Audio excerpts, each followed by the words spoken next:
आज हमारा episode number 2। स्वागत है सभी का, इंक्लूडिंग जो वीडियो में देख रहे हैं। और आज हमारा टास्क कुछ ऐसा रहने वाला है जो अभी तक कभी भी नहीं हुआ, जो किसी बुक में नहीं पढ़ा होगा, किसी वीडियो में नहीं देखा होगा। क्योंकि आज हम इन 3 लोगों को, इन 3 बीस्ट को एक साथ लेके आने वाले हैं। पहले हैं फिलॉसफी के समाज से, और दूसरे हैं आर्ट के समाज से, और तीसरे हैं क्वांटम मैकेनिकल, मतलब जिनके समाज से मैं हूं। तो हम इन तीनों के डिफरेंट जो पर्सपेक्टिव हैं उनको देखने वाले, क्या हम उनसे कोई लिंक ढूंढ सकते हैं। ये जो तीनों ही बातें बोलना चाह रहे थे, क्या इनमें कुछ कॉमन पॉइंट्स है, क्या उसमें कुछ पैरेलल ड्रॉ किए जा सकते हैं, और क्या हम अपनी समझ को ज्यादा बेहतर बना सकते हैं। This is the point of discussion. मैं कोई यहाँ पे ऐसा 100% ट्रूथ लेके नहीं आया तुम लोगों के साथ। तुम लोग एग्री कर सकते हो मेरी कई सारी बातों से, डिसएग्री कर सकते हो। जो वीडियो में देख रहे हो वो कमेंट बॉक्स में अपने पर्सपेक्टिव डाल सकते हो, क्योंकि आज मैं उन्हीं पर्सपेक्टिव्स को तोड़ने आया हूं। हमेशा हमने सुना ना, हमारे तो ये पहले लिखा था, हमारे पहले लिखा था।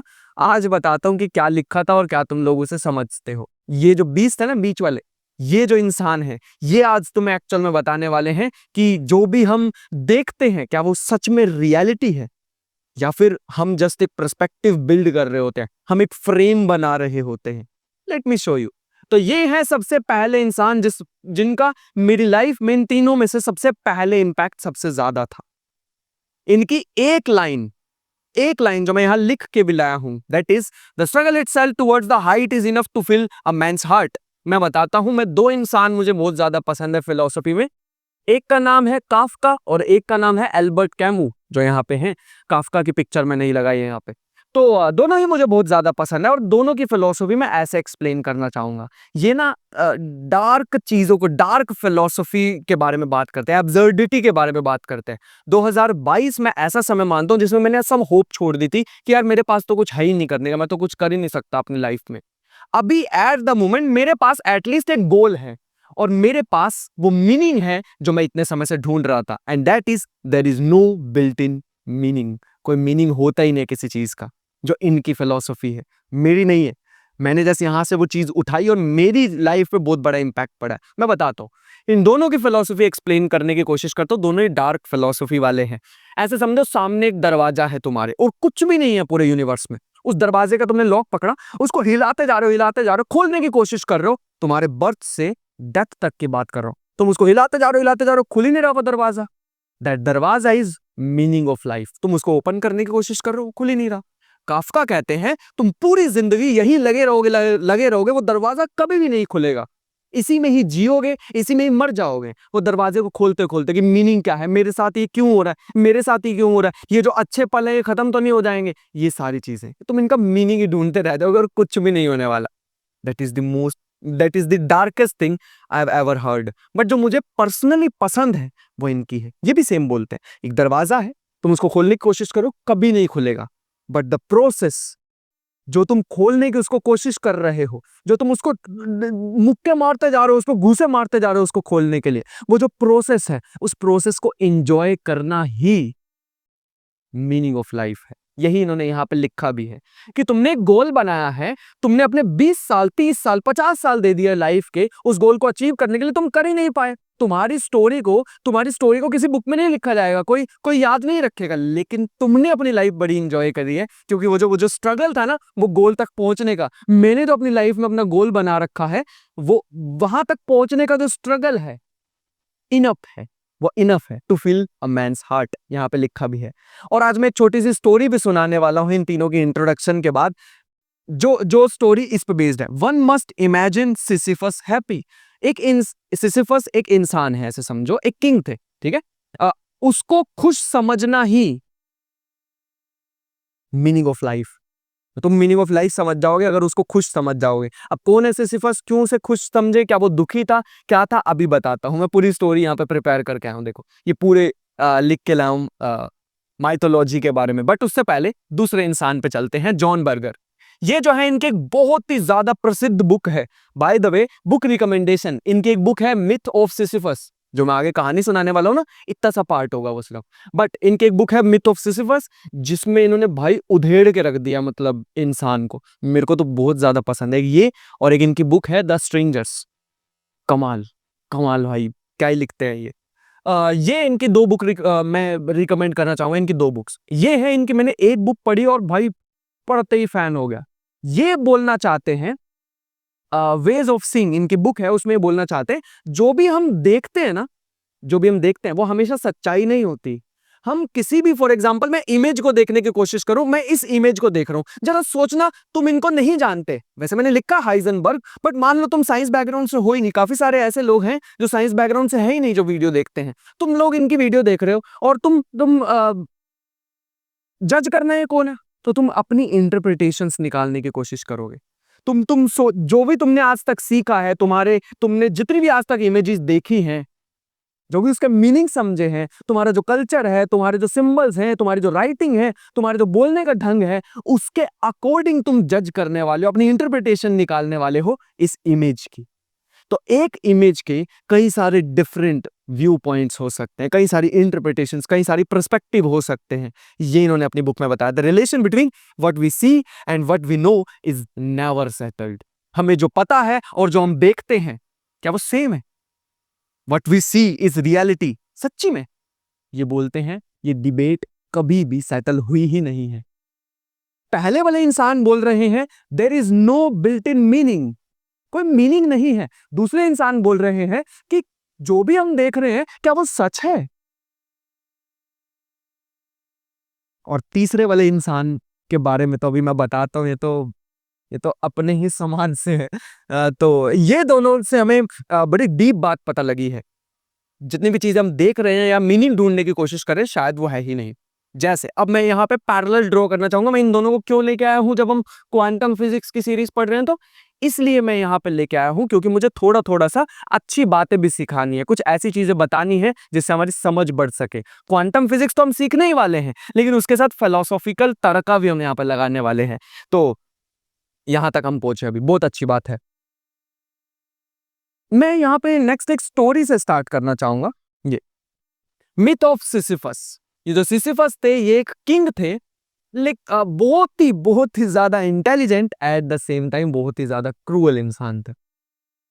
अब क्या हुआ एक दिन कि ये जो कहाँ है, ये रिवर गॉड जो थे एसोपस, इनकी बेटी एजिना, इनको किडनैप कर लेते हैं जूस, जो कि किंग ऑफ गॉड, गॉड्स जितने भी गॉड्स हैं उनके किंग हैं, सबसे टॉप पे ये हैं। ठीक है, इनकी बेटी को, एजिना को किडनैप करते हैं ये। अब ये बात देख लेते हैं सिसिफस, जो क्रूअल बट इंटेलिजेंट किंग है।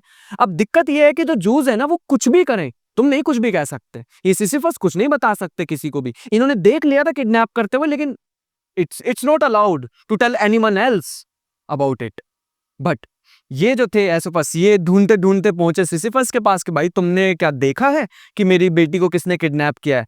तो अलाउड नहीं था बताना। लेकिन सिसिफस ने कहा भाई मेरे को पता है, मैं बता दूंगा, लेकिन बदले में तुझे मेरे जो रिवर गॉड है उनको बोला कि मेरे गांव में पानी भेजना होगा। तो इन्होंने कंडीशन मान ली और सिसिफस ने बता दिया कि जूस ने बेटी को किडनैप किया। जूस भड़क गया, भाई ऐसे कैसे तूने बता दिया? मैं जो मर्जी करूं, मैं किंग ऑफ गॉड, सारे भगवानों का भी भगवान हूं, मैं जो मर्जी करूं, कोई कुछ नहीं बता सकता। तो इन्होंने ऑर्डर दिया गॉड ऑफ डेथ को, थैनेटोस को, कि भाई लेके आओ उसको, यहाँ पे घसीट के लाओ सिसिफस को। ले आए भाई, वो घसीट के लाए, उसको बांधने लगे और बांध के जलाने लगे उसको, सिसिफस को। लेकिन सिसिफस है इंटेलिजेंट आदमी, उसने थैनेटोस को ही बांध दिया। अब गॉड ऑफ डेथ को बांध दिया, भाई कहीं पे मौत ही नहीं हो रही है। ये इंसान, ये जो थे गॉड एरिस, ये परेशान हो गए, कहीं मौत ही नहीं हो रही है। वॉर्स तो हो रही हैं, लड़ाइयां तो हो रही है, कोई मर ही नहीं रहा, क्योंकि इनको ही बांध दिया है, यही एक्टिव नहीं है इंसान, तो कोई मरेगा कैसे? है ना? तो यहां तो दिक्कत आ गई। लेकिन जो दूसरी साइड सिसिफस था, वो उनको धोखे में खुद उसको थैनेटोस को बांध के खुद अपनी लाइफ फिर से एंजॉय कर रहा है। इस बात पे भाई भड़क गए सारे के सारे, ये जूस थे। अब ये एरिस जो थे, ये गए वापस, इन्होंने थैनेटोस को छुड़वा दिया कि भाई उसकी जो भी संगल वगैरह से बांध रखा था, रस्सी से बांध रखा था, उसको छोड़ा और ये फिर एक्टिव हुए। फिर से जूस ने ऑर्डर दिया कि भाई लाओ भाई उसको वापस, ऐसे बनेगी नहीं बात। सिसिफस इंटेलिजेंट आदमी है, उसने ना अपनी वाइफ को कहा, ये मेरोप, इन्होंने अपने वाइफ को कहा कि तुम ना जो भी रिचुअल्स होते हैं मरने के बाद, जो भी करते हैं, मतलब जैसे फॉर एग्जांपल फ्लावर रखते हैं, कुछ भी करते हैं, वो मत करना। इन्होंने प्लान बना लिया पूरा। तो जैसे ही मरने के बाद ये पाताल लोक में गए और पाताल लोक की क्वीन के सामने बैठे, तो इन्होंने ये पाताल लोक के जो क्वीन थी उसके सामने ना ऐसा अजीब सा फेस बना रखा कि काश मैं वापस जाके ना अपनी पत्नी को डांट देता कि तुमने सारे रिचुअल्स क्यों नहीं निभाए, कुछ कपड़ा रखते हैं या ऐसे अंतिम विदा करते हैं, जो भी उन्होंने कहा। तो वो क्वीन तो भावुक हो गई कि भाई बात तो तुम सही कह रहे हो। तो वो कहता बस मेरे को ना एक बार भेज दो, सिसिफस ने कहा बस एक बार भेज दो, मैं जाऊंगा और उसको डांट के ना वापिस आ जाऊंगा। तो एक क्वीन ने कहा कि ठीक है लेकिन वापिस आ जाना। तो बहला फुसला के क्वीन को और ये चले गए वापस, फिर से एंजॉय करने लग गए, फिर से वही क्रूएलिटी, वही इंटेलिजेंट इंसान और दिमाग लगा रखा था क्योंकि मेरोपा के साथ मिलके मतलब जो इनकी वाइफ है, ये गए वापस। जूस को पता लग गई ये बात। जूस ने कहा भाई इसका हो गया बहुत ज्यादा। अब इन्होंने भेजा बड़े रिस्पॉन्सिबल इंसान हेरमेस को, messenger of God, messenger of God घसीट के लाए इस बार पाताल लोक में। और इन्होंने इस बार कहा कि भाई तेरे को ना मैं ऐसी सजा दूंगा जो पूरी लाइफ के लिए चलेगी, पूरी एटर्निटी के लिए चलेगी। तेरे को बाकी जितना भी समय इस यूनिवर्स में होता है, इन्फानेट समय है, फॉर एग्जाम्पल तुझे क्या करना है, एक पहाड़ है इन्फानेटली लॉन्ग और बड़ा सा पत्थर है, तेरे को ऊपर लेके जाना है बस, तो अब तक तेरी सजा खत्म हो जाएगी। लेकिन दिक्कत पता क्या है, वो ऊपर लेके जाता था सिसिफस, पत्थर घूम के वापस नीचे, फिर वो ऊपर लेके जाता था, पत्थर घूम के वापस नीचे, फिर वो ऊपर, ऐसे ही चलता रहता था क्योंकि वो बिल्डिंग जो पहाड़ था वही इन्फानेट है। अब पूरी जिंदगी यही करना है यार, और कोई ऑप्शन है ही नहीं, ना लेफ्ट कुछ है, ना राइट कुछ है, ना पीछे कुछ है, ना खाने को कुछ है, कुछ भी नहीं है। बस ऊपर पत्थर लेके जाना, वापस आ जाना, पत्थर लेके जाना, वापस आ जाना। यहीं पे ही एल्बर्ट कैमू आते हैं। एल्बर्ट कैमू ने कहा one must imagine Sisyphus happy. ये जो जर्नी है पत्थर को ऊपर लेके जाने की, अगर सिसिफस ढूंढना शुरू करता यार इसके बाद मीनिंग क्या होगा, अगर मैं ये कर भी लूंगा तो फिर क्या होगा, कर भी एल्बर्ट कैमू ने कहा वो जो प्रोसेस था ना एक पत्थर को ऊपर लेके जाने का, फिर वापस वो नीचे गिर जाता है, ये प्रोसेस को ही एंजॉय करना चाहिए। अगर सिसिफस एक पत्थर को लेके जा रहा है और खुश हो रहा है भाई इस बार थोड़ा सा और ऊपर लेके जाऊंगा, फिर से वो पत्थर को लेके जाता है, थोड़ा सा ऊपर पहुंच जाता है, फिर से वो लेके जाता है, पत्थर को ऊपर पहुंच जाता है थोड़ा सा। ये जो जर्नी में ये जो उसको खुशी हुई, ये जो उसने एंजॉय किया, ये जर्नी को ये अपना पार्ट बना लिया, ये जो एब्सर्डिटी थी उसी को ये अपना पार्ट बना लिया। That is my friend the meaning of life. ये थी एक छोटी सी कहानी मैं जो तुम लोगों के साथ शेयर करना चाहता था, और ये है वो इंसान। और तभी इन्होंने यहाँ लिखा one must imagine Sisyphus happy. वो जो पत्थर लेके जा रहे हैं उसको खुश समझना ही, अगर तुम समझ गए कि वो सिसिफस हैप्पी है उसी पत्थर को लाने, ऊपर लेके जाने में, वापस गिरने में, ऊपर लेके जाने में, अगर तुम समझ गए कि वो खुश रह सकता है तो तुम भी खुश रह सकते हो। अगर तुम डीपेस्ट डार्केस्ट टाइम में अपने चल रहे हो, बस तुम इंजॉय कर लोगे, यही तो है ही यही।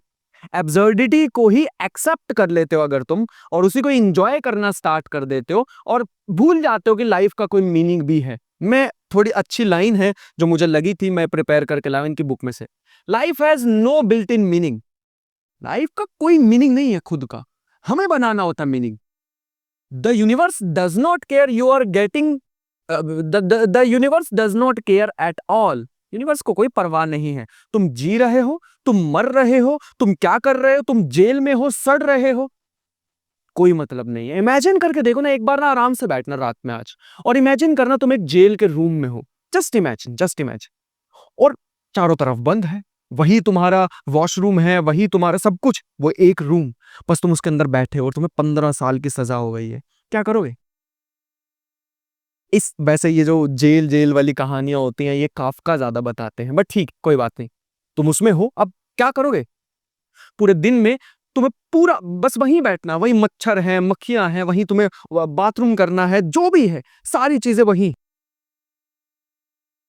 इमेजिन करो वो लाइफ, बट अब और कुछ है भी तो नहीं ना, कुछ बदल भी तो नहीं सकते। तुम्हें 1 घंटे बस बाहर लेके जाया जाता है संगल से बांध के हाथ में, और फिर वहीं से वापस आया जाता है। क्या करोगे?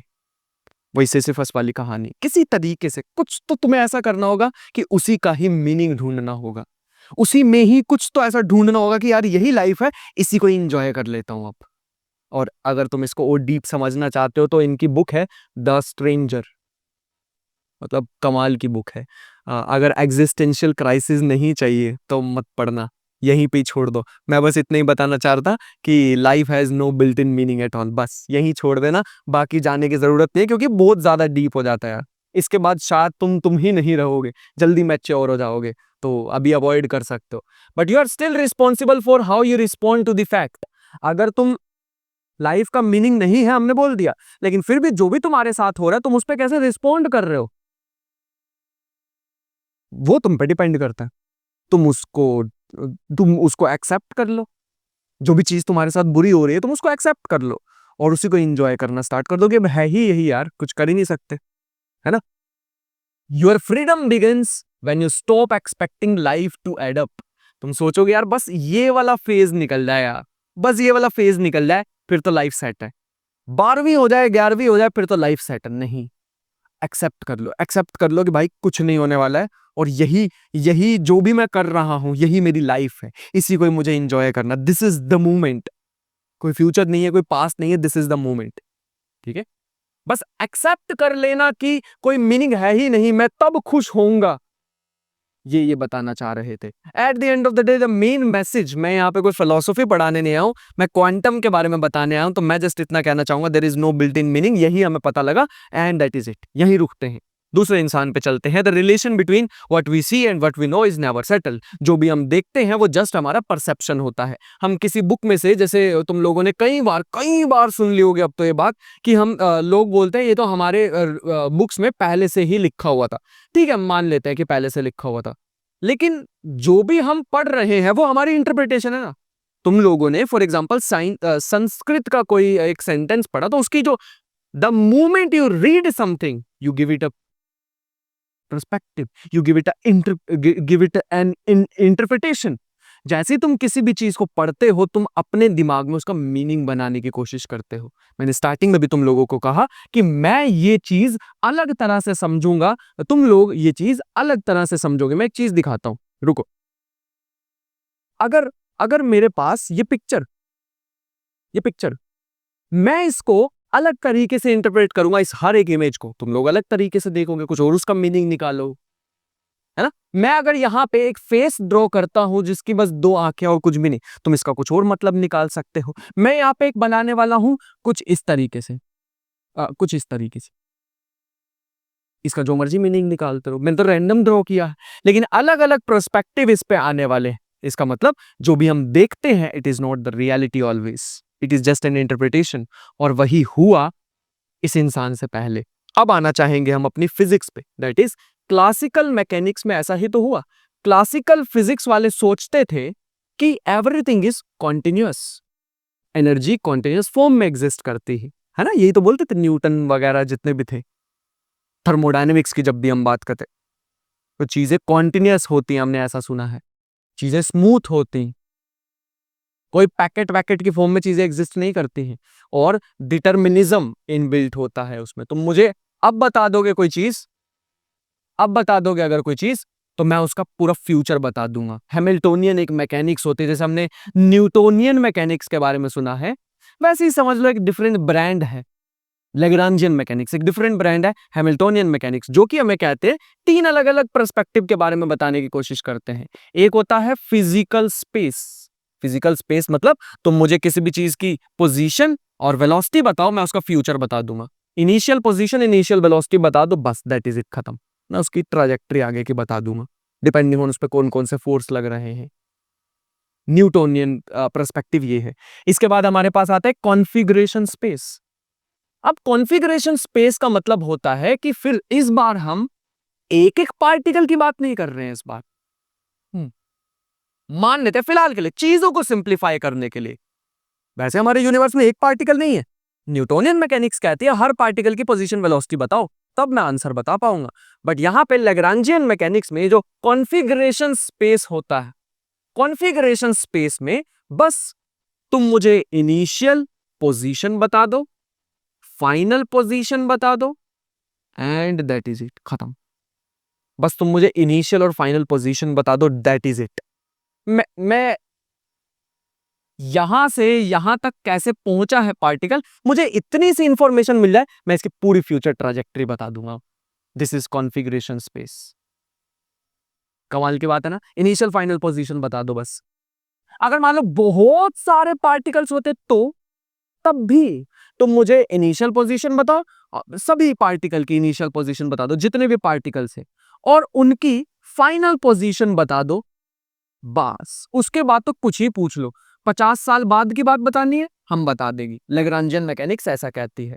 क्योंकि दिक्कत भैया, मतलब यहाँ पे ट्रिक पता क्या है, क्योंकि ये जो इतने सारे पार्टिकल्स हैं ये इवॉल्व करके समय के साथ कई सारे तरीके से इवॉल्व कर सकते थे। इनकी कॉन्फ़िगरेशन यहां भी पहुंच सकती थी, इनकी कॉन्फ़िगरेशन यहां भी पहुंच सकती थी, दो पार्टिकल आपस में टकरा के टूट भी सकते थे, काफी कुछ हो सकता था, बट ये यहां ही पहुंचे हैं। इतनी जगह से हम बहुत सारी इंफॉर्मेशन कलेक्ट कर सकते हैं कि कैसा बिहेवियर रहता है पार्टिकल्स का, और हम उसकी पूरी मैकेनिक्स एक्सप्लेन कर सकते हैं according to Lagrangian mechanics. You just require initial and final position, that is it, nothing else at all. और तीसरा अपने पास आता है फेज स्पेस। फेज स्पेस का मतलब होता है सिंपली हमारे पास एक, फिर से एक स्पेस है, इमेजिनरी स्पेस है। अच्छा एक और चीज बताते हैं तुम्हें, यहां पे ये 3n डायमेंशनल स्पेस है, ये 3 डायमेंशनल स्पेस है, ये 6n डायमेंशनल स्पेस है। अब तुम लोग कहोगे नहीं नहीं नहीं नहीं नहीं सर या भैया जो भी मुझे बोलते हो, ये तो गलत है, ऐसा तो होता ही नहीं, 3 ही तो डायमेंशन होते हैं हमारे यूनिवर्स में, तो न्यूटन सही है और ये दोनों गलत है। नहीं नहीं नहीं नहीं नहीं, ये फिजिकल डायमेंशंस नहीं है, ये वो डायमेंशन नहीं है, एक डायमेंशन, दूसरा लेंथ ब्रेथ हाइट, ये वो वाले नहीं है, ये मैथमेटिकल डायमेंशंस हैं। जब मैं बीएससी को मैथमेटिक्स पढ़ाता हूं तो वहां पे हमारे पास स्पेसिस वर्ड आता है, ये वो वाला स्पेस नहीं है, दिस इज मैथमेटिकल स्पेस। इसके बारे में बहुत सारी बात करेंगे बट अभी नहीं, मुझे वीडियोस को इंडिपेंडेंट रखना है, जितने भी एपिसोड्स होंगे उनको इंडिपेंडेंट रखना है कि कोई भी किसी भी एपिसोड को देख ले और उसको समझ आ जाए, इसीलिए आज इसको डिस्कस नहीं करेंगे। बस अभी के लिए ऐसे समझ लो कि ये कोई फिजिकल डायमेंशंस नहीं है, ऐसे समझ लो 3n डायमेंशंस का मतलब हम 3n वेरिएबल्स की बात कर रहे हैं, 3n इंडिपेंडेंट वेरिएबल्स की बात करें, दैट इज इट। अभी रिसेंटली मुझे ना एक बुक लिखनी थी, quantum mission, national quantum mission के अंदर मुझे एक बुक भी नहीं कहेंगे, बुक का एक चैप्टर लिखना था on this Lagrangian and Hamiltonian mechanics. तो उसमें जब मैं इंक्लूड कर रहा था तो मुझे टॉपिक सिलेक्ट करने था, मेरे पे रिस्ट्रिक्शन ये थी कि नंबर ऑफ पेजेस मेरे को बहुत कम दिए गए थे, वरना तो भाई मैं उसमें फिलोसफी, क्वांटम फिजिक्स से रिलेशन ये सब डालता, लेकिन मेरे पास रिस्ट्रिक्शन थी कि वो प्रिलिमिनरी बुक है, पूरे इंडिया में वो बुक लॉन्च होगी और सभी यूनिवर्सिटीज में जाने वाली है, बट वो प्रिलिमिनरी बुक होने के कारण सबसे पहली बुक स्टूडेंट वही पढ़ेगा, बाकी तो बाद में आएंगी क्वांटम कंप्यूटिंग से रिलेटेड। तो क्वांटम कंप्यूटिंग की बेसिस जो है वो क्वांटम फिजिक्स है, उससे पहले हमें क्लासिकल मैकेनिक्स पढ़नी होती है और वो रिस्पॉन्सिबिलिटी सौंपी गई थी मुझे। तो मैंने कहा कि यार क्या क्या इंक्लूड कर सकते हैं अब इसमें, तो मैंने जस्ट बेसिक बेसिक डालने से पहले मैंने सोचा ये तो जरूर समझाता हूं फेज स्पेसिस के बारे में, कॉन्फ़िगरेशन स्पेसिस के बारे में, because these are the foundations of mechanics, classical mechanics. इसमें भी ऐसा ही होता है, अगर तुम मुझे स्टार्टिंग कॉन्फ़िगरेशन बता दोगे सिस्टम ऑफ पार्टिकल्स की, उनका पोजीशन और उनका मोमेंटम, और उन बस इतना ही, इसमें इसमें फाइनल बताने की जरूरत नहीं, ये थोड़ी थोड़ी न्यूटन जैसी है, बस न्यूटन में पोजीशन वेलोसिटी है, यहाँ पे पोजीशन एंड मोमेंटम है, बट न्यूटोनियन के फिजिकल स्पेस से कैसे अलग है, यहां पे हमें सारे पार्टिकल के पोजीशन और मोमेंटा एक साथ पता होने चाहिए। बाय द वे मोमेंटम तो याद है ना, वो मास इनटू वेलोसिटी वाला, हाँ भाई। तो हमें पूरे के पूरे जितने भी पार्टिकल्स हैं यूनिवर्स में उनके पोजीशन मोमेंटम बता दो अभी क्या है, अभी के लिए एट द मोमेंट, मैं फ्यूचर बता दूंगा, मैं पूरी उसकी ट्राजेक्टरी बता दूंगा कि वो यहां तक पहुंचेगा। ये तीनों ही जो अलग अलग चीजें हमें देखने को अभी लग रही हैं, दीज आर नॉट डिफरेंट, ये यूज होता है न्यूटोनियन मैकेनिक्स के अंदर, न्यूटोनियन मैकेनिक्स। और अगर हम इधर आएंगे तो ये लैग्रांजियन मैकेनिक्स, लैग्रांजियन। जितनी भी तुम लोगों ने क्वांटम फील्ड थ्योरी पढ़ोगे, जनरल रिलेटिविटी पढ़ोगे, स्टैटिस्टिकल मैकेनिक्स पर कुछ भी standard model of particle physics पढ़ोगे, भाई उसके लिए ना एक लैग्रांजियन लिखा जाता है, एल की वैल्यू लिखी जाती है। तो लैग्रांजियन मैकेनिक्स इतनी ज्यादा डीप है सिर्फ एक लैग्रांजियन दिया जाता है, तुम पार्टिकल फिजिक्स की बात करना चाहते हो, ये रहा लैग्रांजियन, बस इतनी सी बात। या फिर यहां पे आता है हैमिल्टोनियन मैकेनिक्स, इसका मतलब है न्यूटोनियन मैकेनिक्स ना आगे एक्सटेंड नहीं होती है, अगर हम उसको क्वांटम फिजिक्स तक घसीट के लेके जाना चाहते हैं ना इस फिजिकल स्पेस को, तब काम में नहीं आती है ये। तो दिस इज हैमिल्टोनियन मैकेनिक्स। इसमें एच, या तो तुम देखोगे कि कोई भी ब्रांच, फॉर एग्जांपल मैं क्वांटम फिजिक्स का हूं या क्वांटम फील्ड थ्योरी का हूं तो मैं उसको ही बता पाऊंगा। क्वांटम फील्ड थ्योरी में तुम कहोगे ऐसी एक ही चीज बता दो यार, बस मुझे एक ही क्वेश्चन दिखा दो जिसमें सब कुछ समाया हुआ हो, तो वो है एक लैग्रांजियन। एल दिया होगा तुम्हें, उससे मैं सारी की सारी फिजिक्स बता सकता हूं। यहां पे आते हैं एंड दैट इज इट। ये लिखो, ये यहां पे थोड़ा ब्लर दिख रहा होगा बट हाँ अभी ठीक है, ऐसा कुछ। दिस इज द लैग्रांजियन, एक इक्वेशन। मैं नहीं चाहता, मैं नहीं बताने वाला हूं कि इसको कैसे समझते हैं, आगे समझेंगे ना यार। बहुत सारी चीजें सीखने वाले हैं मैथमेटिक्स के फिलोसफी में जाके। फिर पहले तुम्हें डिप करूंगा उसके अंदर, चॉकलेटी बॉय बनाऊंगा, फिर निकालूंगा वहां से, फिर सीखेंगे। बट उससे पहले थोड़ा फिलोसफी में हाथ स्ट्रॉन्ग कर लेते हैं अपना। These are the three species. लेकिन इन तीनों के अंदर ना एक चीज इनबिल्ट है अभी भी, and that thing is determinism. अभी भी हम उन्हीं चीजों पे बिलीव कर रहे हैं। हम सोच रहे हैं कि जो भी हम देख रहे हैं ना उसका मीनिंग होगा, जो भी हम देख रहे हैं ना वही सत्य है, वही सच है। यही तो वो एल्बर्ट कैमू और जॉन बर्गर हमें बताना चाह रहे थे कि भाई नहीं है ना ऐसा, जो हम देखते हैं वो हमेशा सच नहीं होता। जितना भी हमें पता है आज तक, मैंने अपनी 26 साल की उम्र में जितना भी अभी तक सीखा है, मैं उसमें बेस्ड इंटरप्रिटेशन निकालने वाला हूं यार इसकी। मैं कोई न्यू पर्सपेक्टिव नहीं लाऊंगा। मैंने जितना भी पढ़ा, the moment I see something, the moment I read something, मैं एक पर्सपेक्टिव बना लेता हूं उसका। These are the images, for example मैं जो जिसकी बात करना चाह रहा था, थोड़ी बहुत आई हैं। यहाँ चलते, हाँ दीज आर द इमेजेस। अब जैसे फॉर एग्जाम्पल ये इमेज है भाई, इसका इतना ज्यादा डीप मीनिंग होगा, इतना ज्यादा डीप मीनिंग होगा। अब लेकिन दिक्कत पता क्या है, जो भी तुम लोगों में से, मैं जितने से भी पूछूंगा, इवन जो वीडियो में भी देख रहे हैं, तुम एक बार वीडियो को पॉज करो, इसका मीनिंग सोचने की कोशिश करो। इस इंसान की the dark philosophy of author, जो भी प्रोनाउंसिएशन होगी, एक बार वीडियो पोस्ट करके, और एक बार तुम लोग भी, मैं समय दे रहा हूं, एक बार इसका मीनिंग सोचना, और सबका मीनिंग अलग अलग आएगा। तुम इमेजिन करके, तुम ट्राई करके देख लो, और इस क्लास के बाद डिस्कस करना कि यार इसका मीनिंग तूने क्या समझा था, और सभी अलग अलग समझेंगे। And this image has a very very deep message, very deep meaning, लेकिन सभी अलग अलग सोचेंगे। ऐसा ही क्लासिकल फिजिक्स में भी हो रहा था। क्लासिकल फिजिक्स में भी जो हम देख रहे थे उसकी इंटरप्रिटेशन निकल रही थी, लेकिन दिक्कत क्या थी, क्वांटम फिजिक्स ने सारे पर्सपेक्टिव हिला के रख दी। And the final boss, Heisenberg. मैं चाहता था आज के ही सेशन में कि हम थोड़ा सा मैथमेटिक्स की तरफ जाए, थोड़ा सा मैथमेटिक्स को एक्सप्लोर करें, लेकिन मैंने अपने आप को थोड़ा रिस्ट्रिक्टेड रखा। कुछ ऐसी चीजें तुम्हें दे के जाना चाहता हूं जिसके बारे में सोचो, और जब हम थर्ड सेशन पे, अपने थर्ड एपिसोड पे आएंगे, तो इतनी ज्यादा डीप चीज तुम लोगों के सामने ऐसे डाइस थ्रो करने वाला हूं, सोच में पड़ जाओगे, या तो एग्जिस्टेंशियल क्राइसिस में चले जाओगे। आज भी तो, अभी देखो, अभी खत्म थोड़ी हुआ सेशन, अभी तो है नहीं, बाकी ही। हाइजेनबर्ग बोलते हैं, what we observe is not nature itself. ये क्लासिकल मैकेनिक्स को चांटा मारने की कोशिश कर रहे हैं कि क्लासिकल मैकेनिक्स कहती है जो भी हम देख रहे हैं वही सच है। मैक्स प्लैंक के जो टीचर्स थे उन्होंने भी बोलने की कोशिश की थी, भाई फिजिक्स पूरी की पूरी डिस्कवर हो चुकी है। मैक्स प्लैंक की वो इंसान थे जिन्होंने सब तख्ता पलट करके रख दिया। But nature exposed to our method of questioning. कहने का मतलब है, हम थोड़ा समझना चाहेंगे इस बात को। क्वांटम फिजिक्स में मैंने लास्ट टाइम कुछ नहीं कहा था, लास्ट टाइम इंडिपेंडेंट लेक्चरर राजा ने तो इसको हम बात करना चाहेंगे। सबसे पहले आए हाइजेनबर्ग खुद ही, इन्होंने कहा छोड़ो ना यार हाइजेनबर्ग्स पिक्चर, इन्होंने कहा छोड़ दो इलेक्ट्रॉन की trajectory, forget about trajectory of electrons.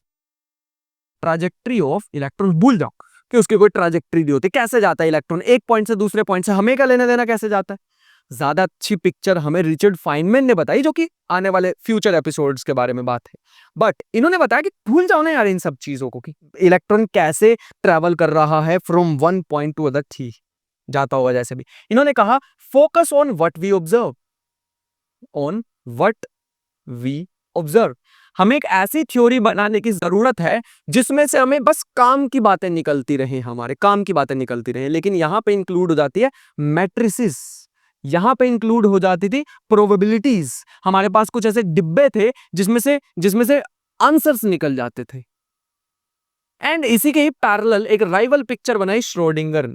Schrodinger ने इनके राइवल में इस तरीके से बनाई, श्रोडिंगर वापस लाना चाहते थे वही क्लासिकल पिक्चर, वही स्मूथ एंड कॉन्टिन्यूअस चीज। अब स्मूथ और कॉन्टिन्यूअस क्या होता है? वेव। तो इन्होंने बनाई वेव मैकेनिक्स। इनकी वाली जो वेव मैकेनिक्स और इन्होंने जो बनाई उसे बोलते हैं हम मैट्रिक्स मैकेनिक्स। Matrix mechanics. वो अलग बात है कि बाद में एक इंसान पॉल डिराक आए, उन्होंने बोला कि दोनों सेम ही तरीके हैं, दोनों दो डिफरेंट तरीके सेम बात बोलने के। इन्होंने वेव मैकेनिक्स के बारे में बताया, वेव फंक्शन जैसी चीजें निकल के आई, वेव फंक्शन, और हमारे सामने एक equation I which is this one.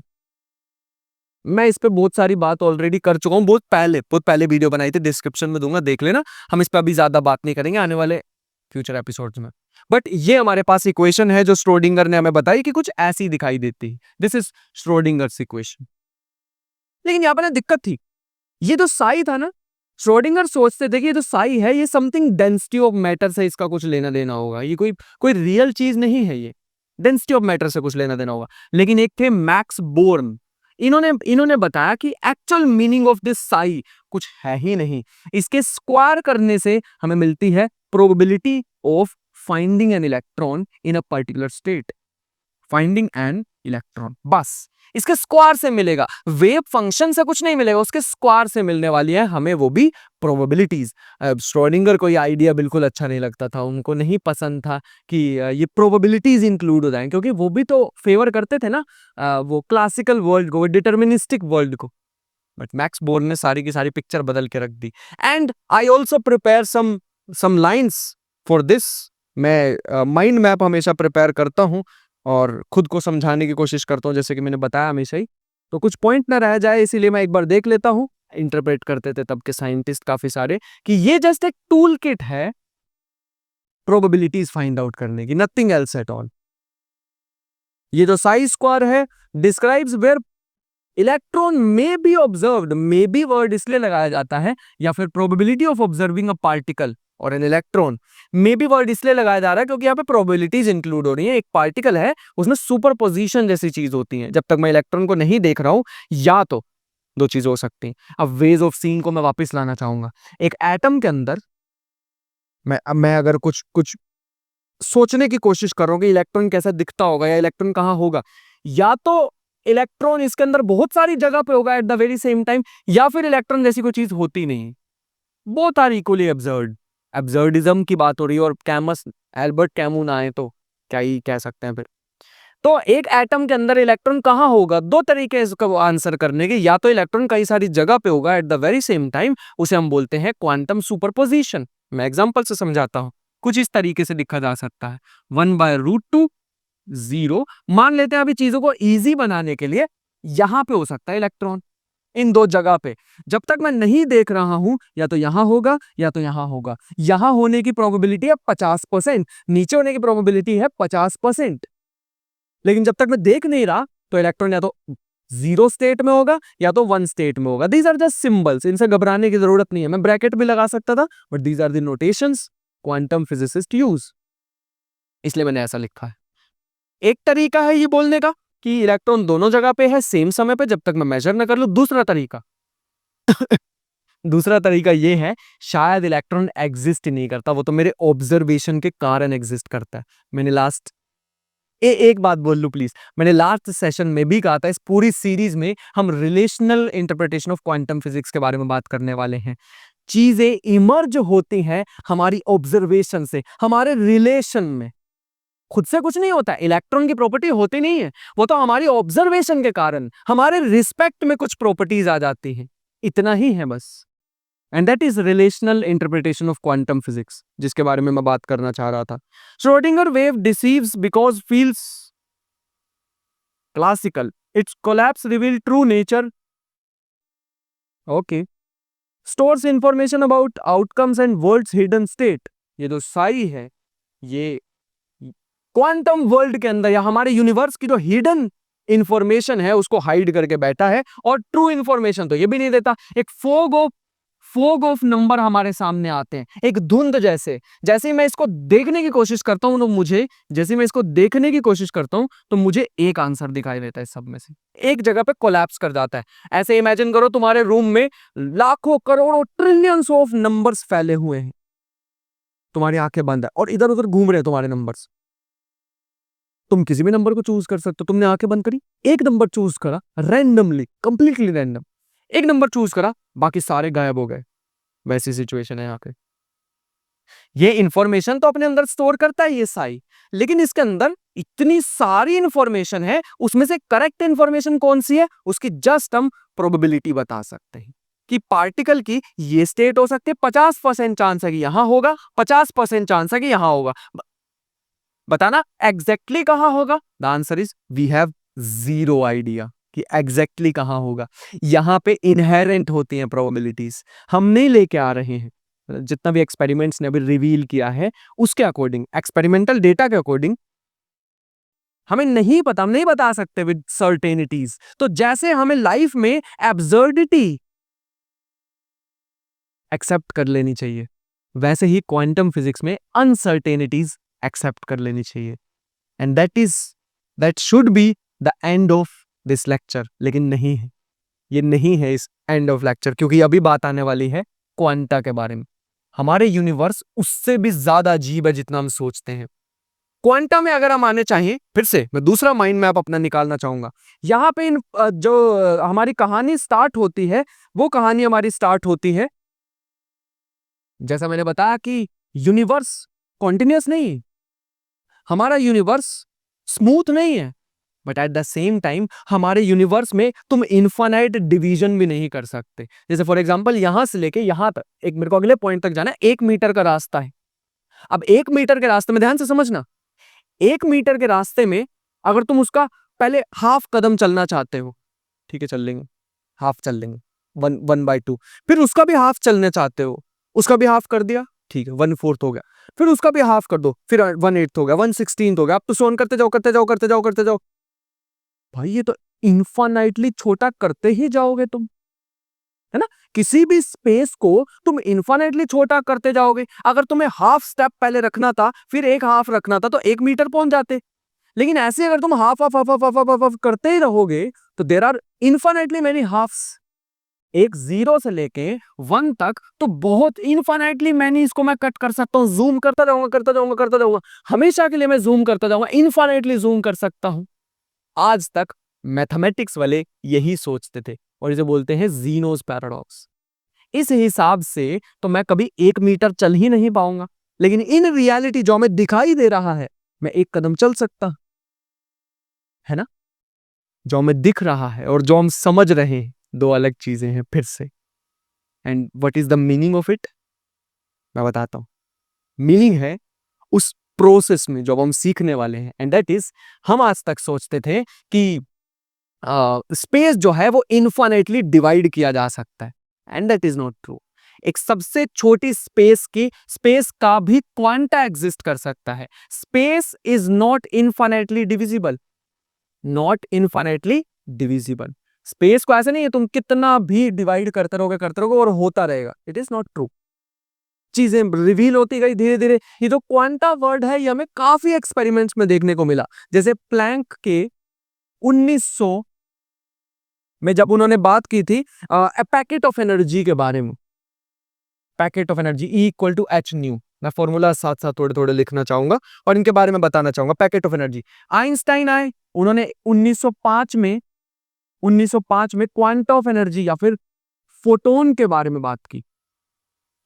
Packet मतलब इन्होंने तो बताया कि एनर्जी जो है वो डिस्क्रीट पैकेट में एग्जिस्ट करती है। इन्होंने इन जनरल रेडिएशन या एनर्जी के बारे में बताया था, एटॉमिक्स ब्लैक बॉडी रेडिएशन को एक्सप्लेन करने के लिए। आइंस्टाइन ने आइडिया यूज किया, फोटो इलेक्ट्रिक इफेक्ट एक्सप्लेन कर दिया, PEE, फोटो इलेक्ट्रिक इफेक्ट। इसके बाद बोहर आए, और जिनके बारे में मैंने लास्ट वीडियो में एक्सप्लेन किया था, वो बोहर के बारे में मैंने बताया था। अभी के लिए इतना जान लेते हैं। इन्होंने भी यूज किया angular momentum quantization of angular momentum, जिन्होंने L = NH/2π का यूज किया।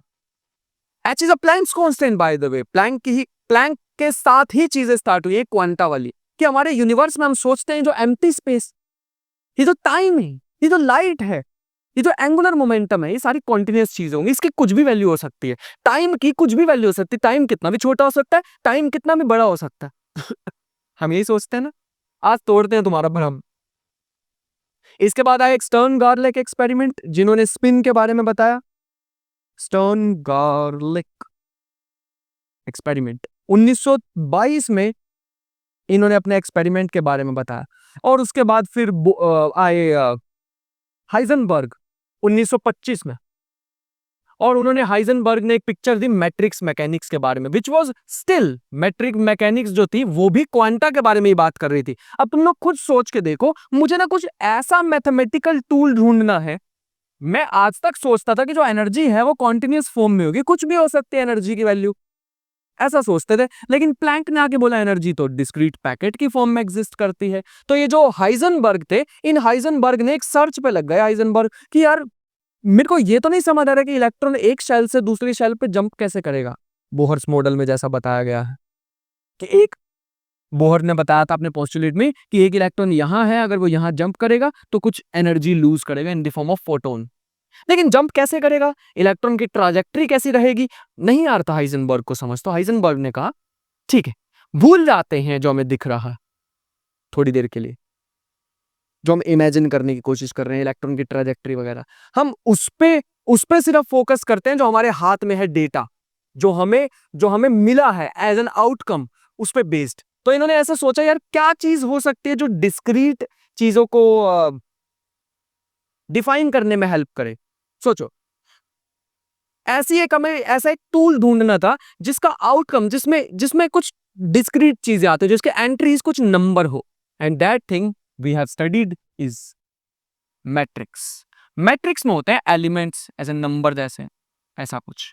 और दूसरी चीज उन्होंने ऐसा सोचा कि यार काफी सारी पोजीशन को हो सकता है एक पार्टिकल, जैसे मान लो ये एटम है, ये कोई भी एटम है, और यहां पे मैंने एक डिटेक्टर लगा दिया, दिस इज डिटेक्टर। अब मैं ना इसको मेजर करने की कोशिश करूं, ये एटम धीरे धीरे लाइट फेंकता जा रहा है।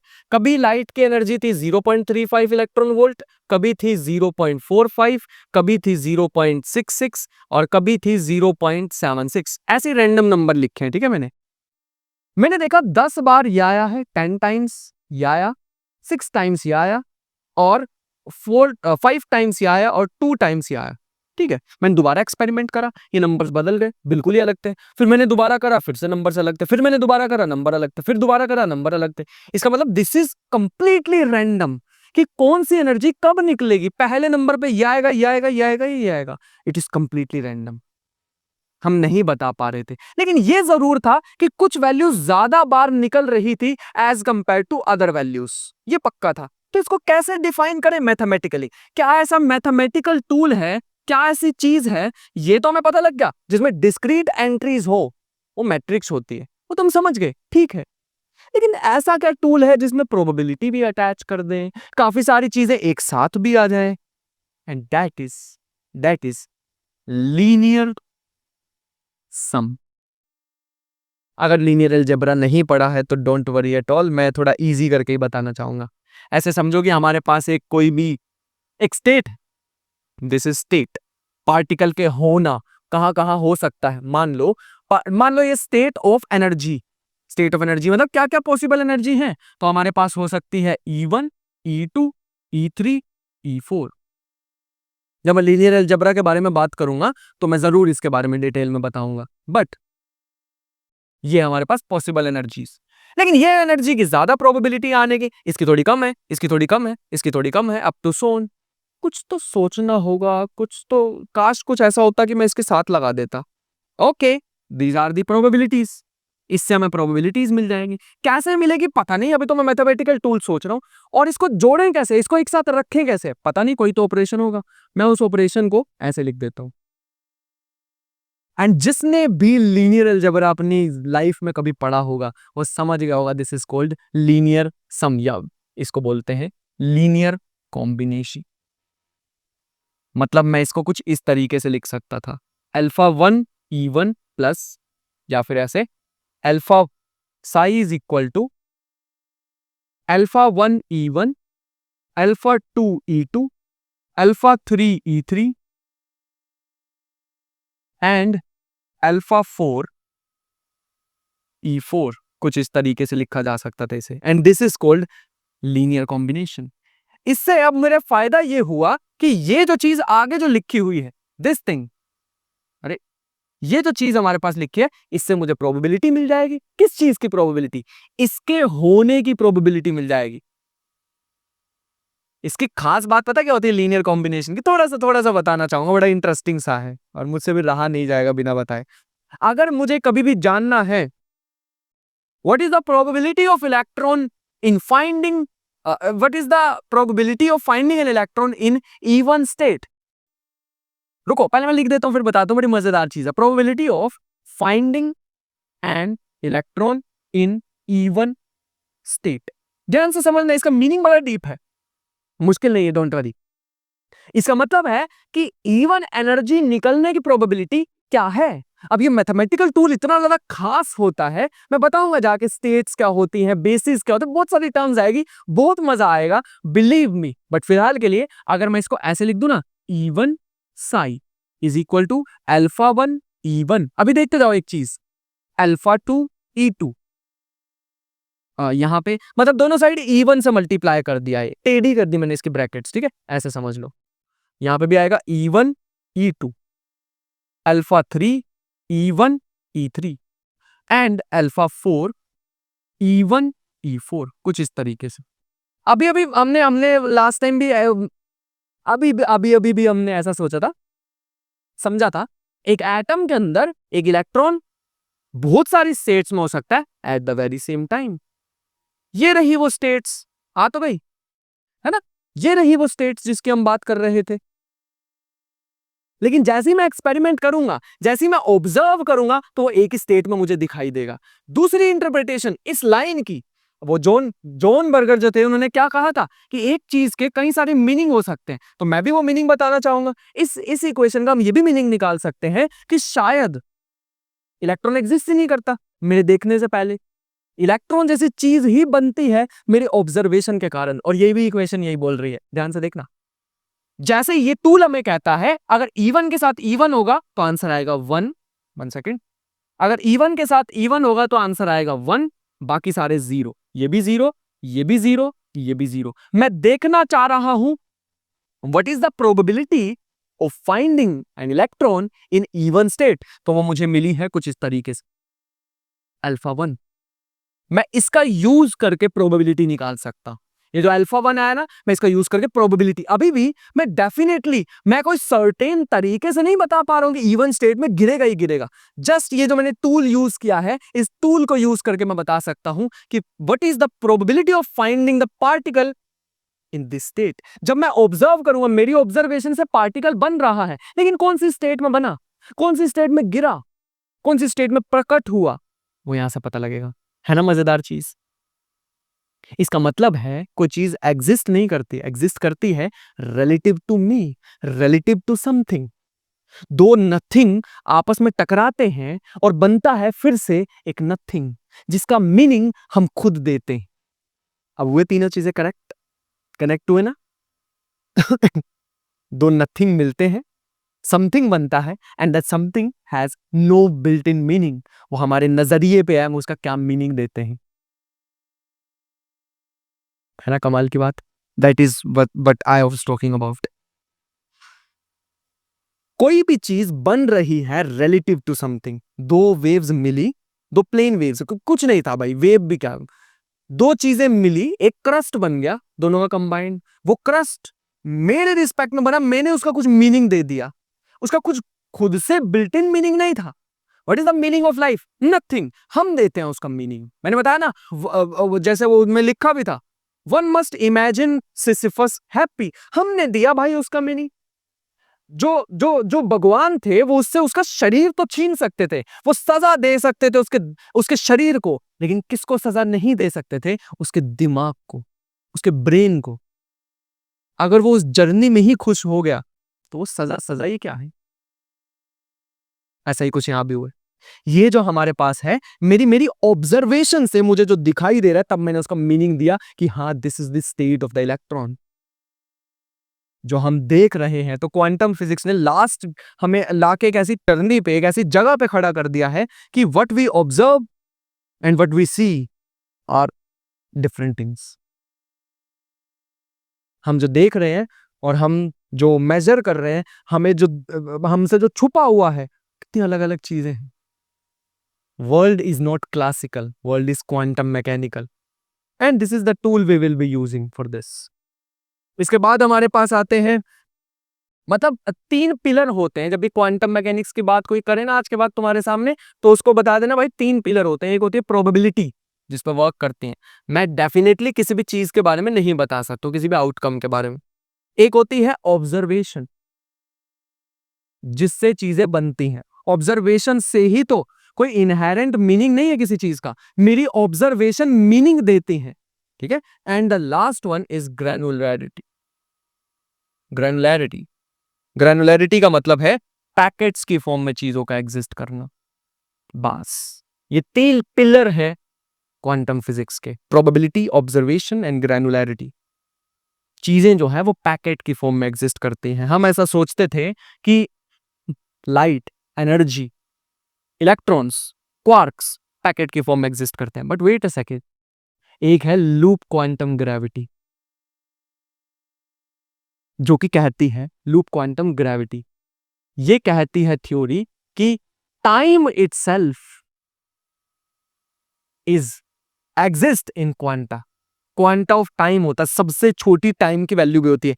टाइम का एक छोटा सा पैकेट एग्जिस्ट करता है, टाइम की वैल्यू से छोटी हो ही नहीं सकती, and that is given by Planck time. यहां से हमारा नेक्स्ट लेक्चर स्टार्ट होने वाला है, याद रखना। हमारे पास जो स्पेस है, जो हम एम्प्टी स्पेस, जिसको हम स्मूथ मान के चल रहे हैं, even Einstein assumed space is smooth. लेकिन किसी को नहीं पता कि ये स्पेस एक्चुअल में डीप डाउन है क्या। क्वांटम फिजिसिस्ट जो होते हैं वो ऐसा एज्यूम करते हैं कि ग्रेविटी के भी पार्टिकल्स होने चाहिए थे। ग्रेविटॉन्स अभी तक डिस्कवर नहीं हुए, but still they assume, they think कि ऐसा पार्टिकल्स एग्जिस्ट करने चाहिए थे हमारे नेचर में, ग्रेविटॉन्स जैसे। तो स्पेस क्या, टाइम क्या, तो हमें पता लगा space time is just N emergent property, वो भी हमारे पर्सपेक्टिव से ही बनी है। बहुत ज्यादा डीप बात है by the way. Planck length, Planck time, Planck mass, ये हमारे पास कुछ टर्म्स हैं जिसको हम पढ़ रहे होंगे, and these are called god given units. बहुत फेमसली इसे बोला जाता है गॉड गिवन यूनिट्स। और मुझ पे मत चढ़ जाना, मैंने नहीं कहा ये गॉड गिवन यूनिट्स भगवान ने दिए हैं, ये मैंने ध्यान नहीं है मेरे को कहाँ पे पढ़ा था। कार्लो रोविली है एक फिजिसिस्ट, मेरे को बहुत पसंद है वो, उनकी बुक्स, तो वहां मैंने पढ़ा था शायद। उनकी एक बुक है the essentials of general relativity. जब मैं जनरल रिलेटिविटी की मैथमेटिक्स सीख रहा था, तो उस बुक में मैंने पढ़ा था ये गॉड गिवन यूनिट्स, उन्होंने बोला था इसको। प्लैंक लेंथ, प्लैंक टाइम, ऐसा कुछ लिखा जाता है, प्लैंक टाइम, प्लैंक लेंथ, ऐसा ऐसा कुछ। This is it. हमारे पूरे यूनिवर्स में जो स्पेस टाइम है, space time is an emergent property. ये जो मैं लास्ट में जितनी भी चीजें बोल रहा हूं, आई नो मैं इनको एक्सप्लेन नहीं कर रहा हूं और इंटेंशनली एक्सप्लेन नहीं कर रहा हूं, क्योंकि तुम अपना दिमाग को खपाना, इधर उधर ढूंढना, कोई एआई पे जाना, कोई बुक्स में जाना, पहले तो एआई पे नहीं, बुक्स में जाना और एक्चुअल इंफॉर्मेशन वहां से ढूंढने की कोशिश करना कि यार क्या सच में space time is an emergent property. Space time जैसी कोई चीज होती नहीं है, वो तो हम उसको एक्सपीरियंस करते हैं। Space time is an emergent property. और कहां से आ रहा है फिर स्पेस टाइम, किसकी वजह से आ रहा है स्पेस टाइम, ये कैसे पता लगेगा? हमारे पास एग्जैक्ट तो नहीं पता, but most probably it is by quantum entanglement of different particles. जो क्वांटम लेवल पे, जो क्वांटम एंटेंगलमेंट जिस पे हम आने वाले फ्यूचर एपिसोड करने वाले हैं, क्वांटम एंटेंगलमेंट की वजह से ये होता है। So continuity is an illusion. My final statement I will be writing here, continuity is just an illusion. जो हम देखते हैं, जो आज तक देखते आ रहे थे 1900 से पहले, वो जस्ट एक इल्यूजन था। Reality fix. अब इसको डीकोड करते रहना, इसका मतलब क्या है? Reality ticks, it does not flow, and that is my final statement for today. Reality जो है वो फ्लो नहीं करती कॉन्टिन्यूस फॉर्म में, ये टिक करती है, इसके कुछ कुछ क्वांटा एग्जिस्ट करते हैं। Everything is quantum at fundamental level. I hope कि मैं काफी सारी न्यू बातें बता पाया हूं और मैं उन्हीं लोगों पे वापस जाना चाहूंगा। 1 सेकेंड, हाँ, ये इन्हीं पे ही वापस आना चाहूंगा। मैं जरूर रिकमेंड करूंगा कि इनकी बुक तो भाई छोड़ना मत। रुको 1 सेकेंड, हाँ, ये जो है, ये पहले वाले, इनकी बुक तो छोड़ना मत। दूसरी बुक, इसको तो जरूर परचेज कर लेना। और ये है, इनकी भी एक बुक है फिजिक्स एंड फिलॉसफी, वो भी पढ़ सकते। वरना इस सीरीज में तो मैं कवर करूंगा उसमें से काफी सारा मटेरियल। और आई होप कि इनमें से कुछ कनेक्शन ढूंढ पाए हो। बाकी तुम लोगों पे छोड़ देते हैं। इनकी जब बुक्स पढ़ोगे खुद से पैरेलल्स ड्रॉ कर लेना और मजा आएगा बहुत ज्यादा तुम लोगों को। बाकी मिलते हैं नेक्स्ट ऐसे ही एक धमाकेदार कूल से सेशन में। तब तक के लिए अपने ख्याल रखो, बहुत सारा मजा करो। मिलते हैं नेक्स्ट वीडियो में, तब तक के लिए तुम लोगों को भी बाय बाय।